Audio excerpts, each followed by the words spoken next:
Boa tarde, prazer, meu nome é Marcelo. Vocês me ouvem bem? Ok? Tá bom. Agradeço a RX pelo convite para estar aqui para falar um pouquinho sobre a temática dos refugiados para vocês. Eu trabalho no Instituto ADOS, que é uma organização não governamental que apoia refugiados presencialmente na cidade de São Paulo, mas de maneira virtual, pessoas do Brasil todo. A gente apoia esse pessoal no seu processo de integração local. Tá? Então, com aulas de português, capacitação para o mercado de trabalho e a inclusão deles no mercado de trabalho, que é um pouquinho sobre o que eu vou falar para vocês. Muitas empresas do ramo da hotelaria têm contratado refugiados, imigrantes, de uma forma geral. Mas antes de chegar nisso, eu queria dar uma contextualizada sobre a temática do refúgio em si. Tá? Não sei se todo mundo conhece minimamente sobre isso, então eu acho importante a gente falar um pouquinho sobre o tema do refúgio antes de falar sobre mercado de trabalho. Aqui são alguns dados globais, tá? Para que vocês entendam do que se trata esse tema. O que é um refugiado, antes de mais nada? Refugiado é uma pessoa que teve que sair do seu país de origem, que teve que se deslocar, fruto de perseguição em relação à sua raça, ou à sua religião, ou à sua nacionalidade, ou à sua opinião política, ou por pertencer a um determinado grupo social. A comunidade LGBT, por exemplo. Uma mulher. Em muitos países, o fato de você ser mulher significa que você não terá os mesmos direitos que os homens. Pensar no caso clássico da Malala. Tá? Só queria ter o direito de estudar, e por conta disso quase foi morta. Tá? Mais recentemente, passou-se a entender também como refugiado pessoas que migram por conta de violação de direitos humanos ou por estar em países que passam por conflitos armados. Caso da Síria, da Ucrânia, do Afeganistão, enfim, há vários países aí que estão passando por conflitos armados. Tá? A gente está falando hoje, no mundo, de cerca de 100 milhões de pessoas hoje, dados de ontem. Mais de 100 milhões de pessoas vivem fora da sua residência, fruto de perseguição, de violação de direitos humanos ou por estar em países que passam por conflitos armados. Dessas 100 milhões de pessoas, cerca de 32 milhões são refugiados. Pessoas que saíram do seu país de origem, foram para um outro país, solicitaram refúgio e o processo já foi deferido. Então, são pessoas que já têm o status de refugiados. Tá? A gente tem cerca de 53 milhões de pessoas na condição de deslocados internos. Pessoas foram perseguidas, mas não conseguiram sair de dentro do próprio país. Então, eles se deslocaram internamente dentro do próprio território. Tá? E cerca de 5 milhões de pessoas na condição de solicitantes de refúgio.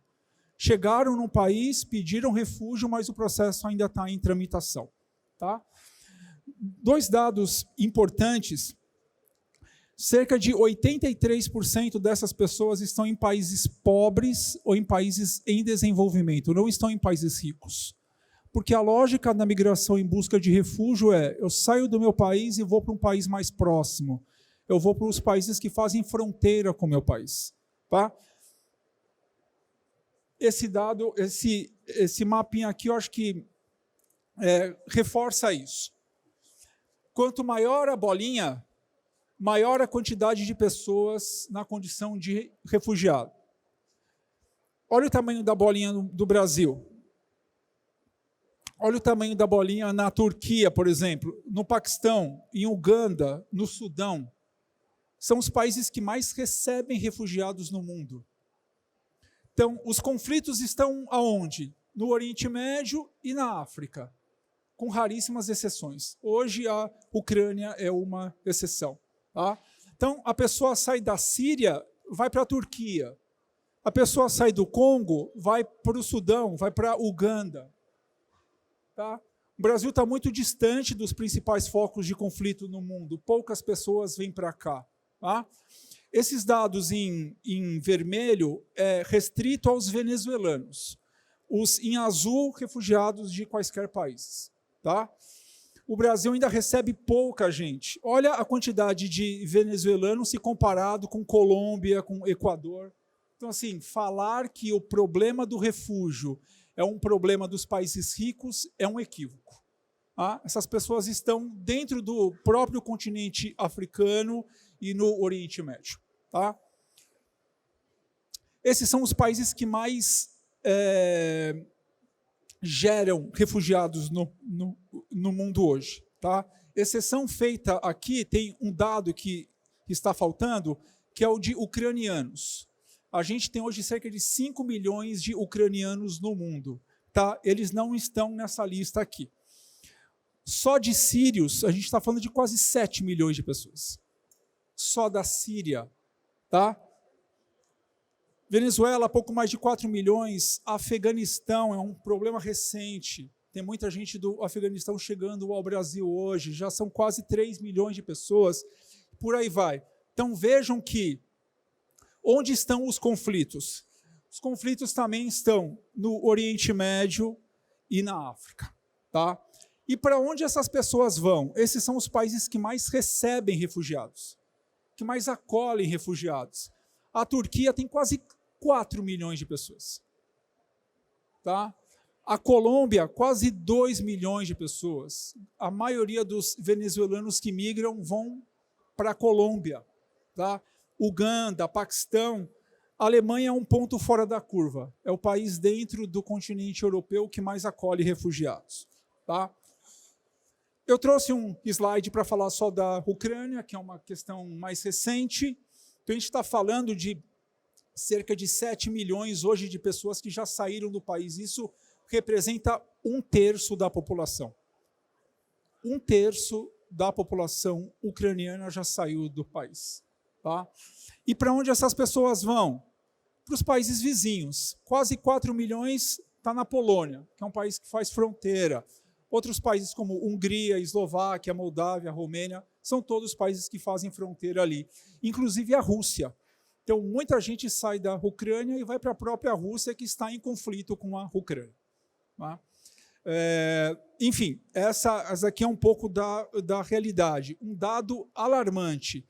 Cerca de 90% dessas pessoas que migram são mulheres e crianças. Ou seja, os homens ficam para estar no fronte de guerra. Eles não permitem que os homens saiam. Ou dificultam a saída dos homens. Mulheres e crianças podem sair, os homens permanecem. Tá?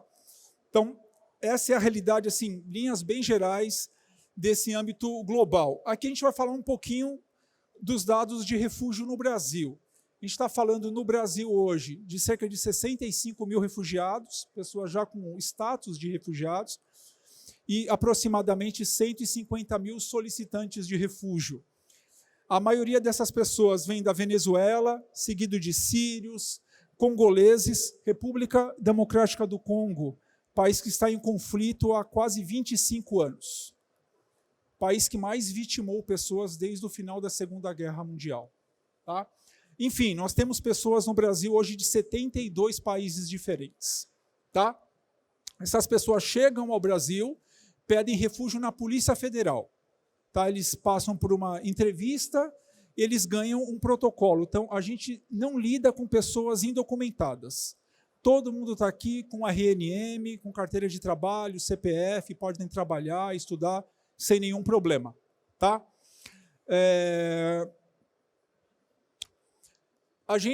Um dos carros-chefes aí dos carros-chefes da nossa instituição é colocar esse pessoal no mercado de trabalho.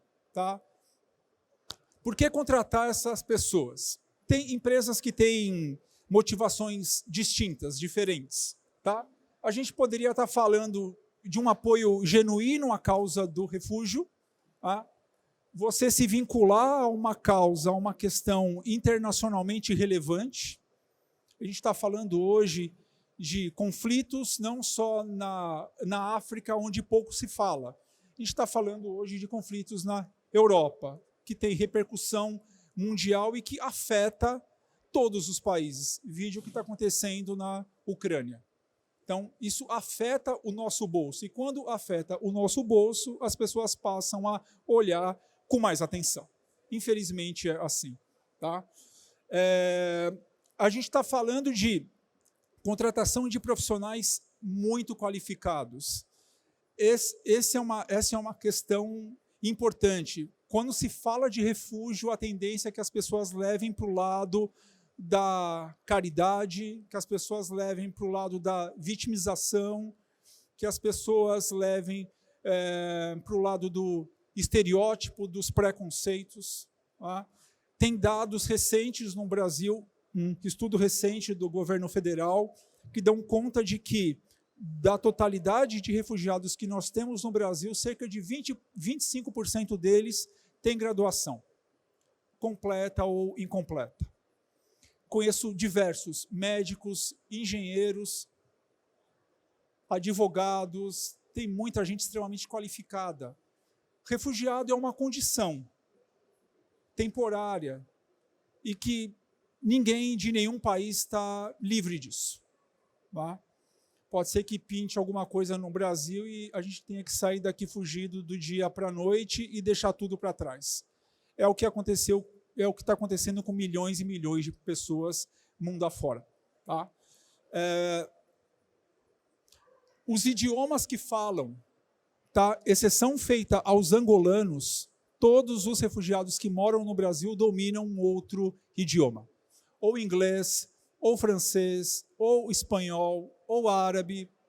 Conheço vários que falam 2, 3, 4 idiomas.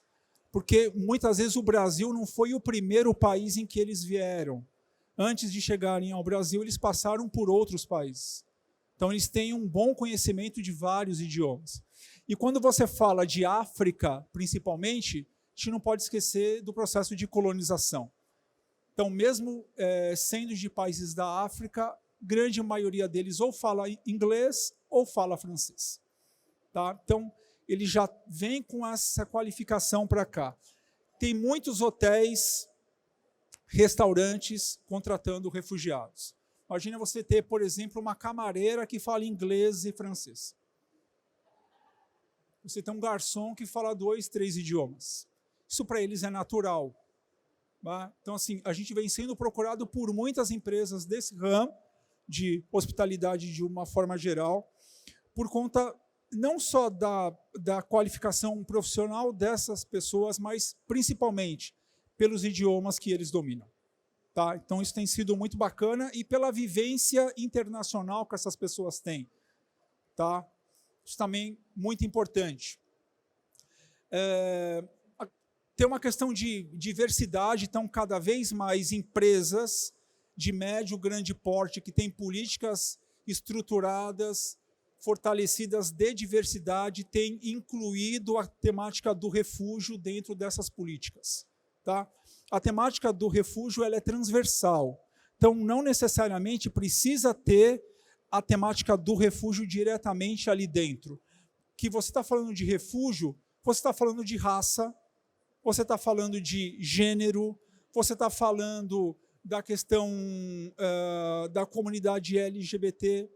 Tudo isso faz parte da temática do refúgio, porque são motivações que fizeram com que eles migrassem.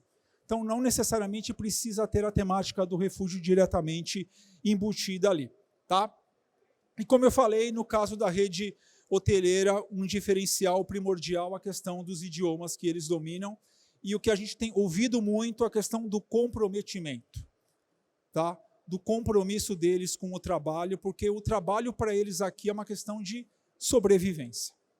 Tá? Eles precisam gerar renda no curtíssimo prazo, porque, diferentemente de países europeus, por exemplo, e a Alemanha é uma referência nisso, não há apoio financeiro por parte do governo e de nenhuma instituição para que essas pessoas se mantenham aqui. Então, o papel do governo é: permito que entre, trabalho na proteção e na documentação, dou a carteira de trabalho, dali para frente você se vira. Então, não há nenhum apoio. Essas pessoas, muitos deles nem vagas em albergues conseguem, tá? Albergues da prefeitura ou de instituições religiosas. Então, essas pessoas precisam gerar renda no curtíssimo prazo. Então, A tendência, né, não é uma garantia, mas a tendência, e é o que a gente tem visto na prática, essas pessoas valorizarem muito essas oportunidades que são concedidas. Tá? A gente tem um trabalho junto às empresas, antes de mais nada, de sensibilização de gestores de RH e de empresários, porque há muitas dúvidas. Quem são essas pessoas? Por que eles estão vindo para cá? Em que contexto eles chegam? Tem documentação ou não? Podem ter conta em banco? Tem residência fixa? A forma de contratação deles é a mesma de um brasileiro? Podem ser contratados em regime de experiência? É a mesma coisa. Não muda absolutamente nada. Tá? Mas há muitos preconceitos também. Não é difícil a gente ouvir coisas do tipo: que garantias vocês nos dão que ao contratar um africano eu não estou contratando um traficante de drogas? Que ao contratar alguém do Oriente Médio eu não estou colocando um terrorista dentro da minha empresa? Que ao contratar um colombiano, um venezuelano, eu não estou colocando um narcotraficante dentro da minha empresa? Tá? Assim, preconceitos que nós temos com brasileiros que moram em comunidades carentes, imagina com os que vêm de fora. Tá? O problema não é o fato de serem refugiados, o problema é os países de onde eles vêm. Tá?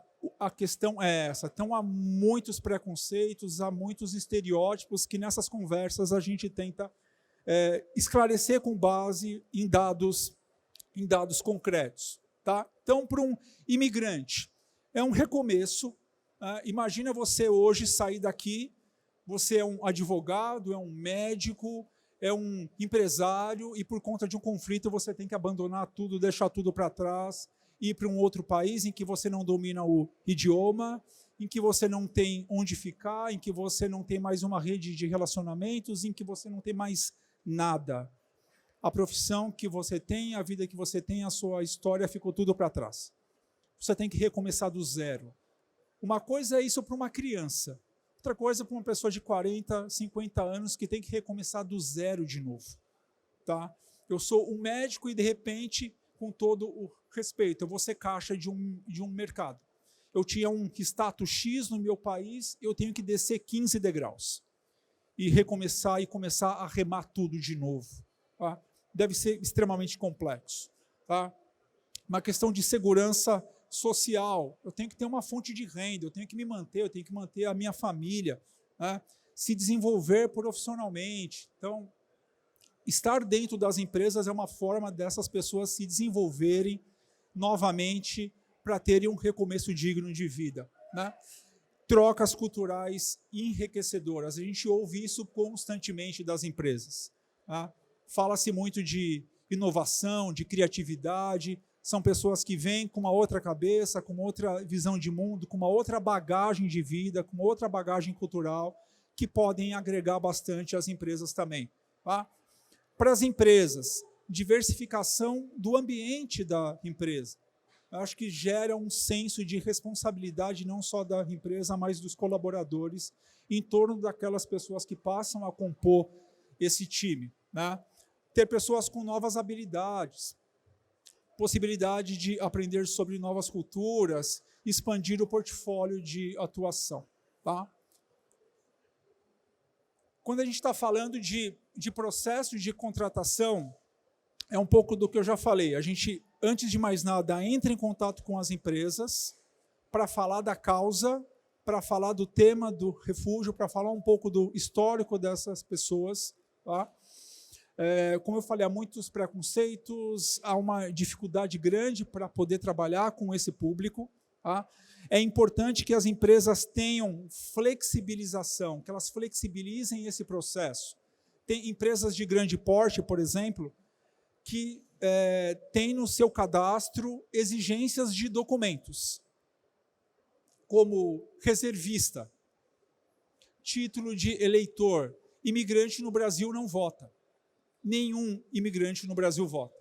O Brasil, diga-se de passagem, é um dos poucos países no mundo em que imigrante não vota. Tá? Então, assim, como que eu vou dar a oportunidade para que essa pessoa seja contratada se eu exijo dela um documento que ela não tem. Então, é uma luta nossa também de sensibilização nas empresas para que haja uma flexibilização para que essas pessoas tenham oportunidades. Tem empresas que têm feito isso. O Grupo Carrefour, por exemplo, era uma exigência deles. Eles mudaram algo na lei da empresa para flexibilizar esses 2 DOCs no caso dos refugiados e dos imigrantes de uma forma geral. Tá? A gente faz toda a parte de preparação das equipes das empresas. É necessário preparar as pessoas dentro das empresas para que elas recebam e acolham de maneira efetiva quem está chegando, tá? Para que essa troca seja mais proveitosa possível. Tá?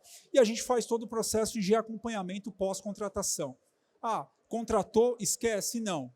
Muitas vezes a empresa carece ali de um suporte, tem dúvidas, a gente fica ali por mais 6 meses, pelo menos, dando todo o suporte que a empresa e que os imigrantes precisam. Tá? Então, caso haja interesse aí em contratar refugiados, logo na sequência a gente vai ter os dados para vocês anotarem. Aqui eu listei algumas empresas que hoje contratam refugiados. No caso do ramo aqui de vocês, a Cor contrata bastante, a rede Blue Tree tem contratado bastante, outras redes menores têm contratado. Tá? A rede Blue Tree e a Cor, que eu estou destacando aqui, eles não apenas contratam, mas eles trabalham na capacitação desse pessoal, que é algo muito interessante. A gente tem feito algumas ações de voluntariado corporativo, então os próprios membros dessas empresas, desses hotéis, capacitam refugiados, preparando eles para que eles possam ser posteriormente contratados pela própria empresa. Tá? Então já é uma forma de, desde o processo de contratação, haver o envolvimento dos colaboradores da empresa, já haver ali uma integração mínima, preparando essas pessoas depois. Muitas redes de hotéis, restaurantes, bares, lanchonetes contratam por conta do atendimento. Tá? Então, bares, restaurantes ali perto da região da Paulista, na zona sul de São Paulo, por exemplo, onde se recebe muitos turistas. Então, você tem um garçom que fala inglês, um garçom que fala francês, um garçom que fala espanhol, é visto com muito bons olhos. Tá? Mas não só a rede de hotéis, restaurantes, tem muitas empresas de grande porte que contratam, redes de supermercado, enfim. Então, tem uma variedade muito grande aí de empresas contratando. Tá? Além de... caso tenha aqui alguma empresa que se interesse, eu queria focar nisso daqui, ó, nesse ponto aqui. Tá? A gente tem um projeto dentro do ADOS que nós capacitamos refugiados para eles ministrarem aulas de inglês, francês e de espanhol. Tá? E tem empresas contratando esse serviço para aulas para os seus próprios colaboradores.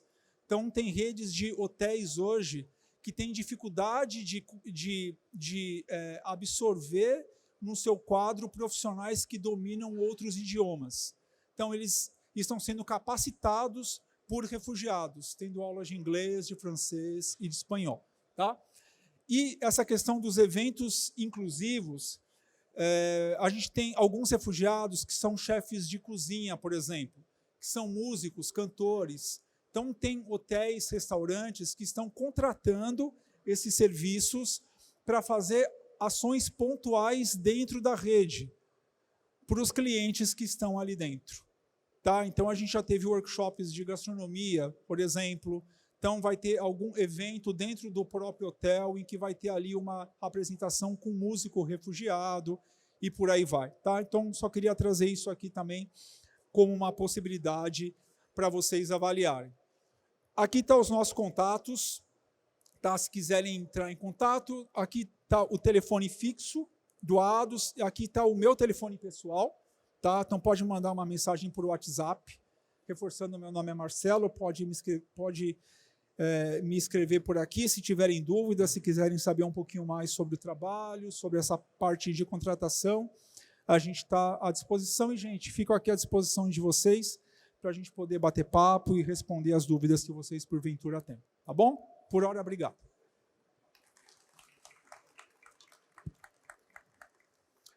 Bom, eu vou ter que assumir o papel de palestrante e de mediador. Vamos lá, a gente improvisa. Alguém tem dúvida, gente? Vamos lá, bem informal. Acho que tem.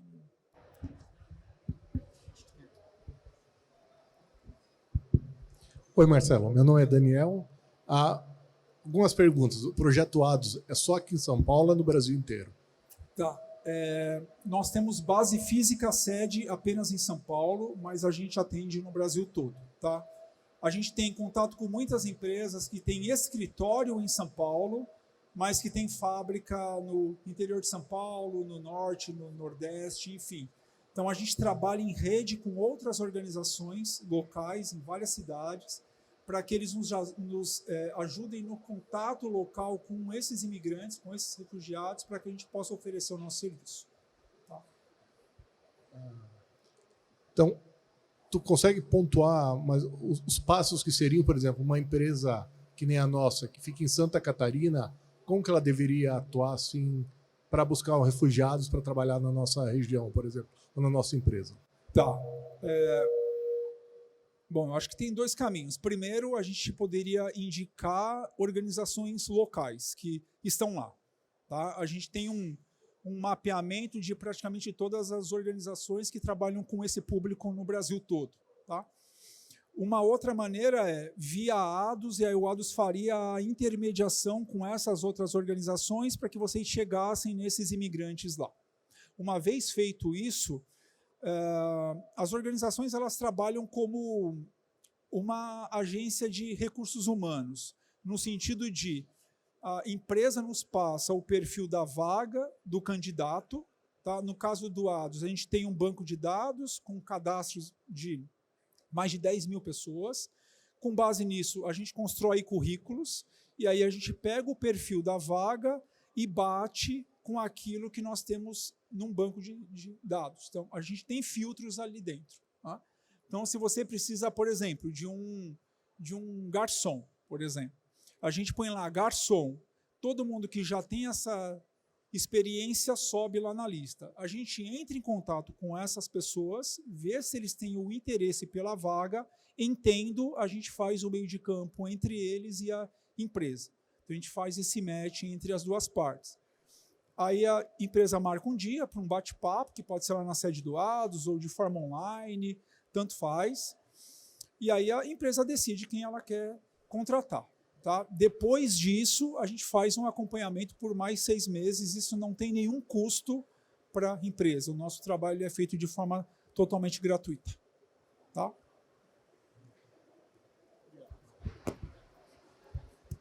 Mais alguém, gente? Não fiquem tímidos.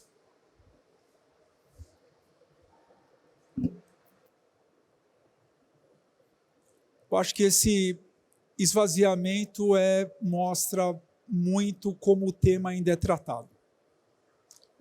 Acho que as pessoas ainda não conseguem enxergar da maneira correta as oportunidades.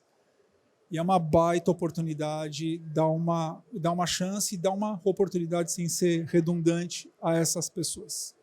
Tá? Não é a substituição de vou contratar o brasileiro ou o imigrante em detrimento do brasileiro. Né? É tratar de maneira igualitária.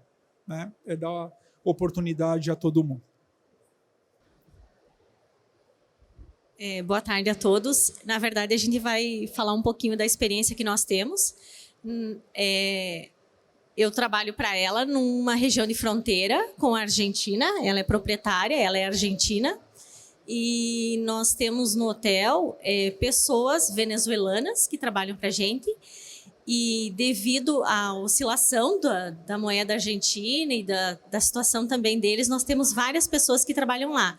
Não é a condição de refugiados, porque alguns deles têm a própria moradia ali, né? A nossa cidade é fronteira, então eles vêm todo dia, vão dormir em casa, Mas, assim, a mão de obra é muito boa, realmente, né? São pessoas que não são brasileiros, né? Tem uma mão de obra muito boa, são muito capacitados e a gente vive essa experiência. Como eu falo, não são refugiados, mas são estrangeiros. Então, que vem de acordo com o que o senhor acabou de falar. Senhor, não, pelo amor de Deus. Não, bacana ouvir isso, saber dessa experiência positiva. E, claro, a gente já teve experiências muito negativas, isso é natural, né? Muitas vezes as pessoas vêm com uma expectativa além da conta, né? Aí entra num outro patamar de achar que uma pessoa que tem o status de refugiado é um santo na Terra. São seres humanos, né? Então, assim, né?